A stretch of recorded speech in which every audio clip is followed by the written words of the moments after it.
Bored with your boring cardio? Stop pedaling that snooze cycle to Nowheresville and try some cardio that's actually fun. Supernatural Fitness, available on MetaQuest. Isn't that right, Jane Fonda? Cardio will never be boring again. Sweat to the beat of thousands of chart-topping songs inside stunning virtual landscapes. Bet your stationary bike can't do that. Visit GetSupernatural.com and join the next fitness revolution. Supernatural VR Fitness, only on MetaQuest. Rated Teen for Teen.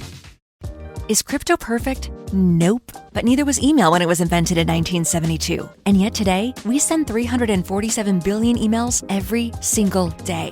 Crypto is no different. It's new, but like email, it's also revolutionary. With Kraken, it's easy to start your crypto journey with 24/7 support when you need it. Go to Kraken.com and see what crypto can be. Not investment advice. Crypto trading involves risk of loss. Cryptocurrency services are provided to U.S. and U.S. territory customers by Payward Ventures Inc. PVI DBA Kraken. Visit PVI's disclosures at kraken.com/legal/disclosures. Hey everyone, it's Lizzie here. Just a heads up that this episode discusses self-harm and suicide. So please take care when listening.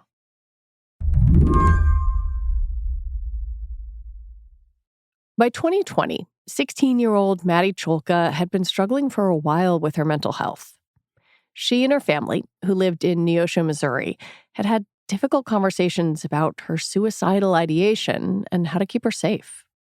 And one night, Angel, the mom, was woken up by police flashlights through her window, she told me, and she went to the door and there were two police officers. That's Ellen Berry, who writes about mental health for the New York Times.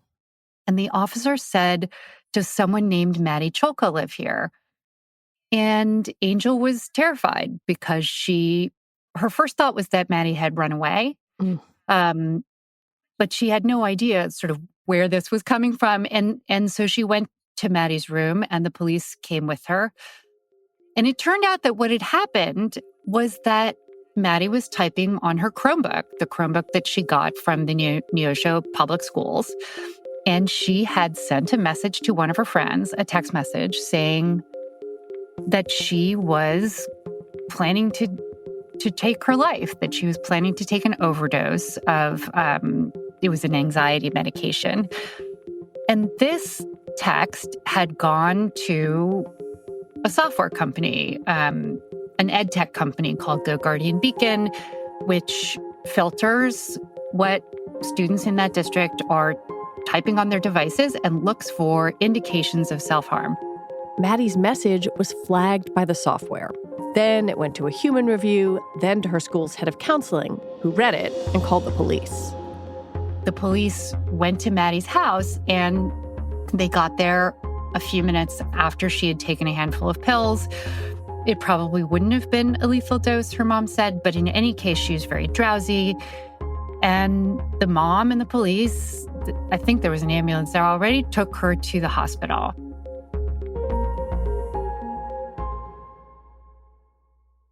In recent years, more and more schools have used software like Go Guardian Beacon to monitor students' computers for signs that they might hurt themselves. Sometimes it works, but other times it's more complicated. Ellen wrote about another teenage girl. This one lived in Fairfield, Connecticut. Her school also used monitoring software, which flagged her for imminent risk of self-harm. And the police showed up at the house in the middle of the night. I think it was 1 o'clock or something. And the way they described it, this did not ring true to the parents. They didn't think that this was the case, but the police said that they just had to see the girl. So they woke up their daughter and they brought her downstairs. And she had a brief conversation with the police in which it became clear quite quickly that this was a false positive. The software had been triggered by an old creative writing assignment. A guidance counselor had seen some of the language and was worried. The police eventually left, but not without leaving damage behind. What the parents said is that this was a deeply upsetting experience for their daughter, that it was traumatic on many different levels. Of course. But also that they didn't really feel that they could complain to the school for a couple reasons. One is, their daughter was incredibly sensitive about this. The sort of supposition that somehow she was self-harming and that the school had sent police to her house. And they thought that if they talked about it or complained about it in a public forum, that it would just draw attention to it.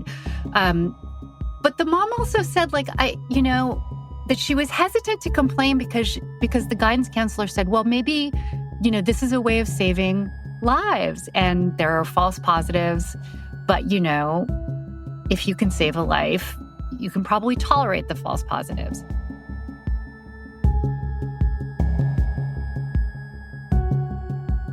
Today on the show, the spyware that school districts across the country are using to screen students for self-harm. Is it a revolutionary tool to keep kids safe or a high-tech Band-Aid with questionable efficacy? I'm Lizzie O'Leary, and you're listening to What Next TBD, a show about technology, power, and how the future will be determined. Stick around.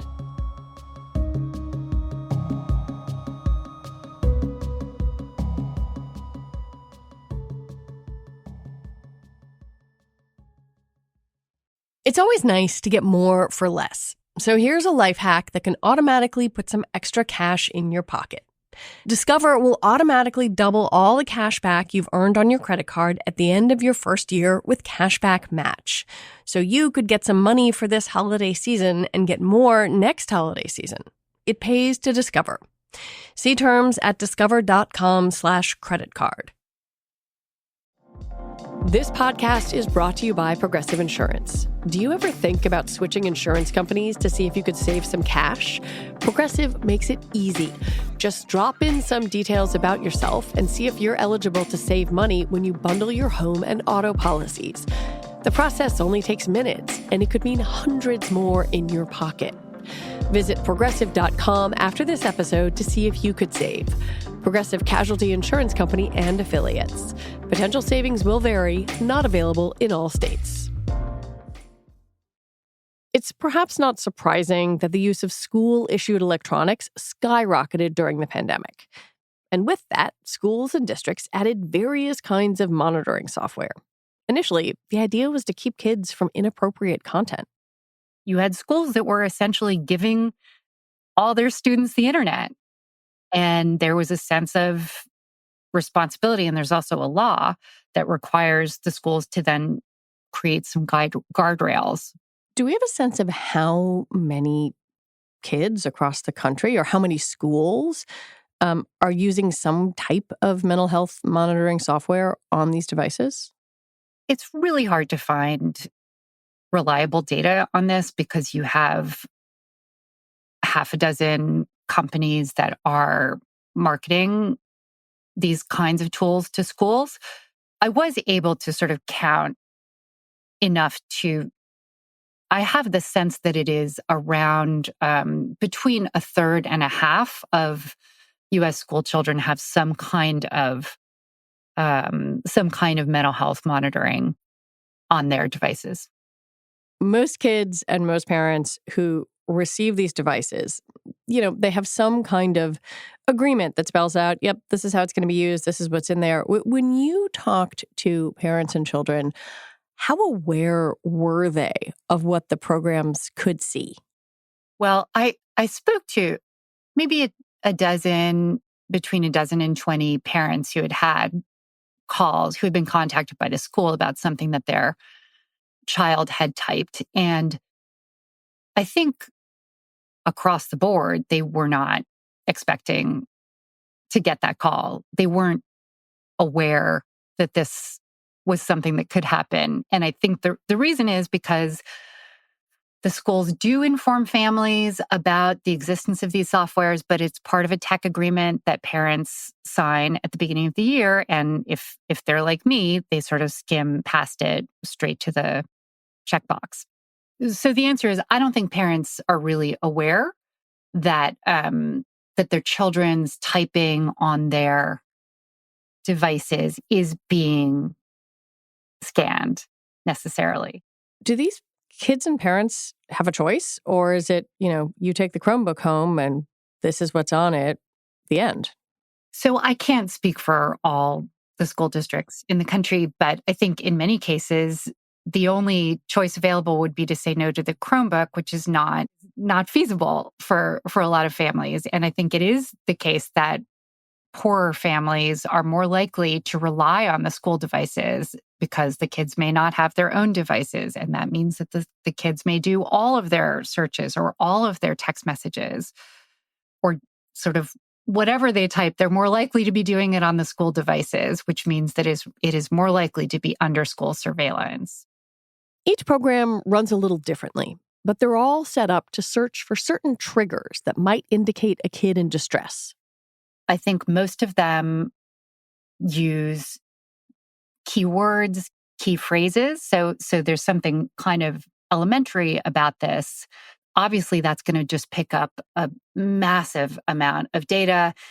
And then it is sorted either by an algorithm, by a machine learning powered algorithm, which attempts to kind of minimize the number of false positives. And then some of the companies use human reviewers, which presumably, is an added layer, to improve accuracy.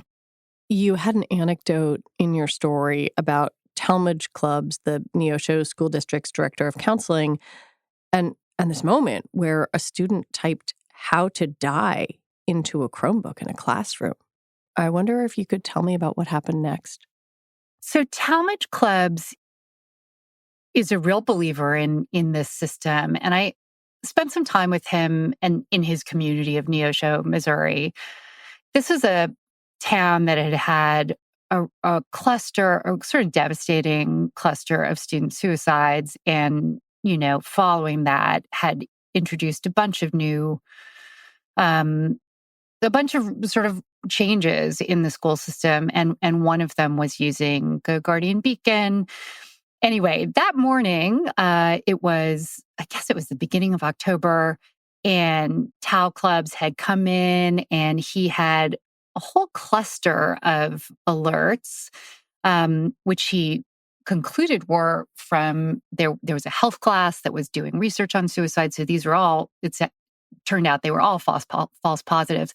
But then he got something that was much more concerning, and that is called an active planning alert. So that is, the highest level of urgency. Presumably it's gone through human review. And what he said is, when we get one of these active planning alerts, we drop everything. They will go to the classroom, pull the child out of the classroom.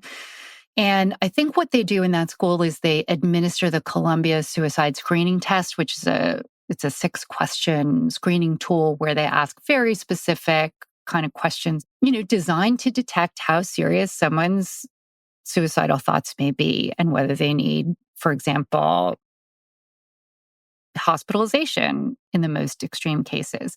Anyway, so in this case, they had an active planning alert. And they pulled that child out of their class and spoke to them. What would have to happen for it to reach the level of the cops come to my house in the middle of the night? The reason that cops may make home visits is because when schools start to use this type of software, obviously during the day, you can talk to the kid, call the parent. But if there is an alert in the middle of the night, school counselors basically aren't on duty in the middle of the night. And also they don't have access to the child. So a lot of communities forward alerts if they're considered to be very serious to law enforcement to conduct well child visits. I think that's just because police do well child visits. That's part of, their, portfolio and they're at work in the middle of the night, which is why people turn to police.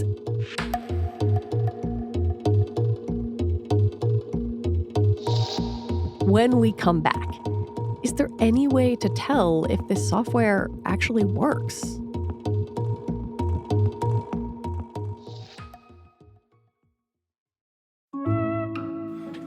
This podcast is brought to you by Progressive Insurance. You chose to hit play on this podcast today? Smart choice. Progressive loves to help people make smart choices, and that's why they offer a tool called Auto Quote Explorer that allows you to compare your Progressive car insurance quote with rates from other companies, so you can save time on the research and can enjoy savings when you choose the best rate for you. Give it a try after this episode at Progressive.com. Progressive Casualty Insurance Company and Affiliates. Not available in all states and situations. Prices vary based on how you buy. Is crypto perfect? Nope. But neither was email when it was invented in 1972. And yet today, we send 347 billion emails every single day. Crypto is no different. It's new, but like email, it's also revolutionary. With Kraken, it's easy to start your crypto journey with 24/7 support when you need it. Go to kraken.com and see what crypto can be. Not investment advice. Crypto trading involves risk of loss. Cryptocurrency services are provided to U.S. and U.S. territory customers by Payward Ventures Inc. PVI DBA Kraken. Visit PVI's disclosures at kraken.com/legal/disclosures. Time to move? Skip the hassles of selling during the holiday season and sell your home directly to Opendoor. Request an all-cash offer in minutes, close, and get paid in days. You can even pick your close date so you can move after New Year's. Start your move at Opendoor.com or download the Opendoor app. Opendoor is represented by Opendoor Brokerage Inc., license 02061130 in California, and Opendoor Brokerage LLC in its other markets. Terms and conditions apply. If close to 1/2 of American school kids are subject to some kind of monitoring software, you'd want to know how well it performs, right? Except there's a dearth of independent data that can tell us either way. I basically just asked parents and teachers to tell me, what they had observed. And I did hear a number of stories, and I retell some of those stories, but these are anecdotes. They're not data.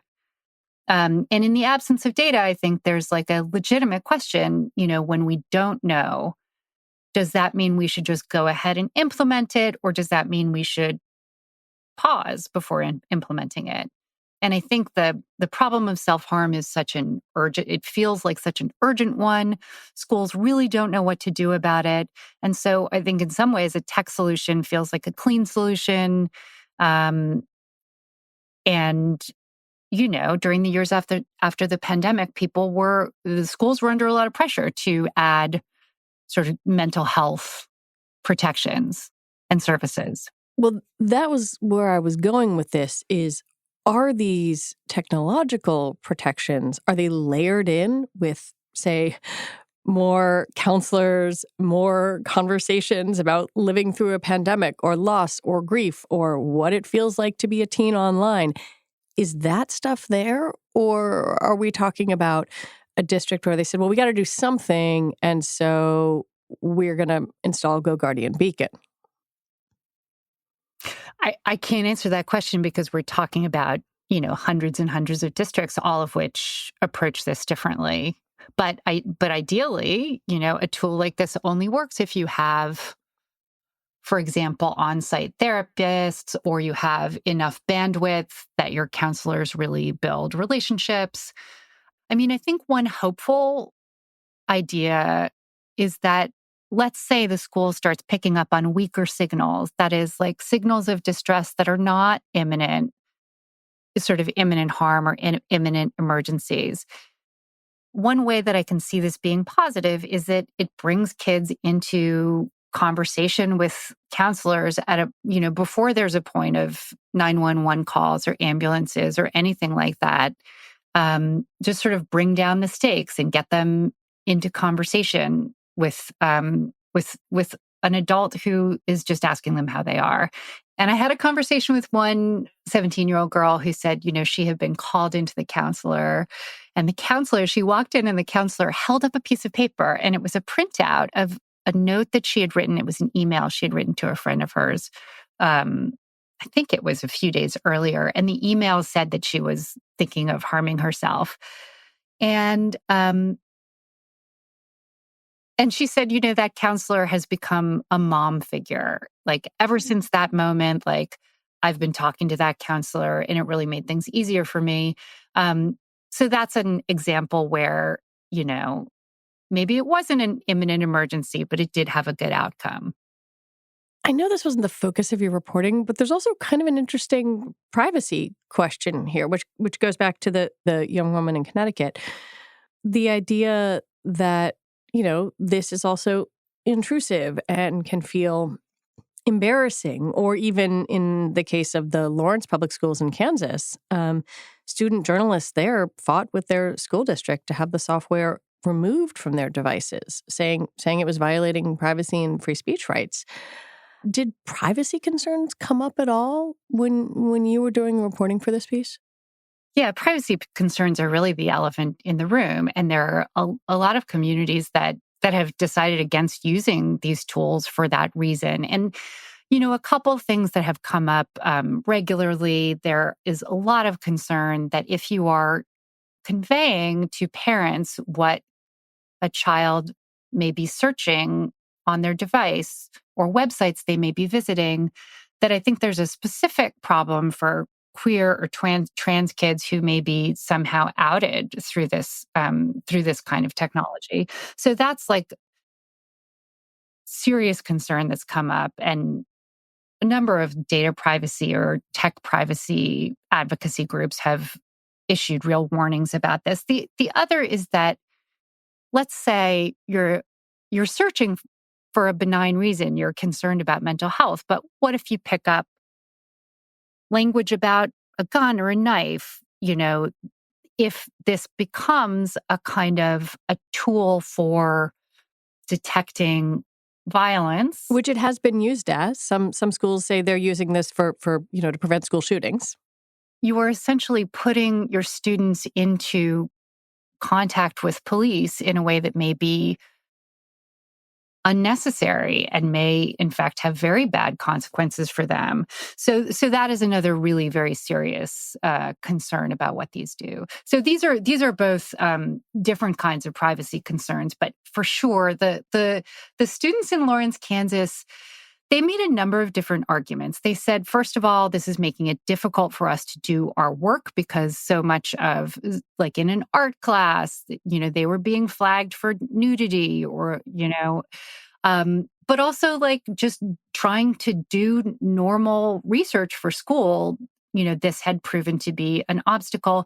They also said something interesting, which is that they thought, as far as mental health, that this served to undermine trust between students and faculty because their communications were being intercepted or they were being filtered or they were being sent to administrators. And that if you really want students to trust faculty, you wouldn't do it this way. You would allow them to have private conversations.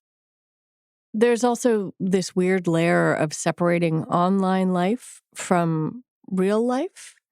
Like there might be things that you're curious about or you want an answer to, or even if you're using, internet shorthand of KMS kill myself as a joke, that might not be reflective of where you are in reality. And I wonder if administrators have struggled with teenagers that. Are ironic. And hyperbolic. They're hyperbolic and ironic, and they speak in all kinds of sophisticated ways. Also, kids know about algorithms. They know how to get around algorithms. So there's like a million reasons why, like training an algorithm to sort of to distinguish between signals and noise is very difficult. It's very challenging. I mean, that said, these companies have been doing it now at high volume for a few years, and I assume that they're getting better at it. If this were entirely false positives, I think the schools would already be turning away. And that may be happening. People may be sort of dialing down their use of this. It's really hard to know because there's no single source of transparent data on this. But I spoke to a lot of school administrators and school counselors who had really positive things to say about it.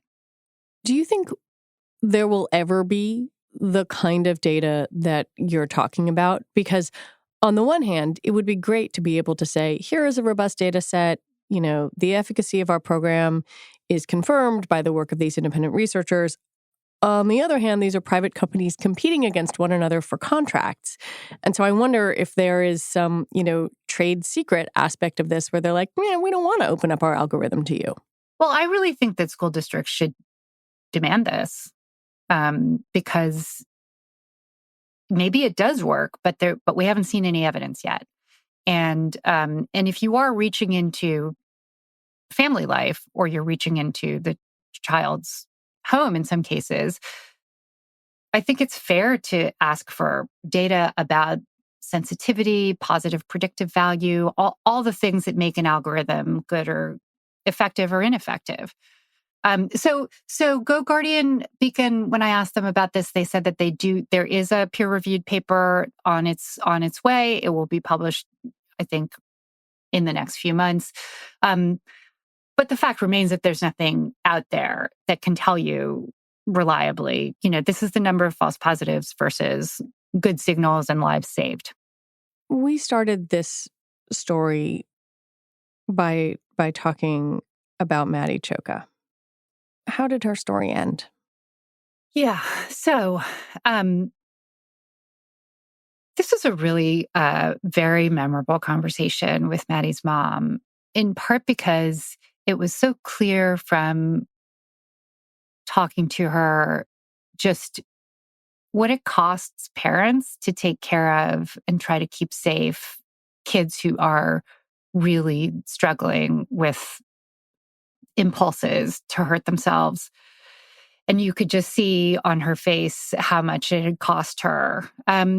So what happened with Maddie is that after the anecdote that we described, after the police visit to her house, after she was hospitalized, she returned home and she went back to school. But she still had those thoughts. Like those impulses didn't go away. And hospitalization, doesn't make those feelings go away.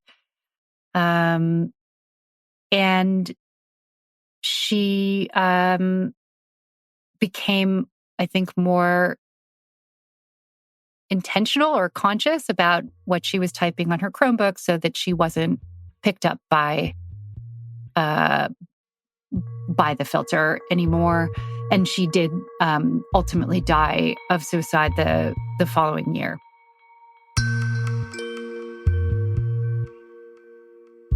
Ellen Berry, thank you for your incredible reporting and for coming on to talk with me. Thank you. And that is it for our show today. What Next TBD is produced by Evan Campbell, Patrick Fort, and Shayna Roth. Our show is edited by Paige Osborne. Alicia Montgomery is Vice President of Audio for Slate, and TBD is part of the larger What Next family. And if you want to support our journalism, the number one best way to do it is to join Slate Plus. You get all your podcast episodes without ads, and there is no paywall on any Slate.com content. Just go to slate.com/whatnextplus to sign up. All right, we will be back next week. I'm Lizzie O'Leary. Thanks so much for listening.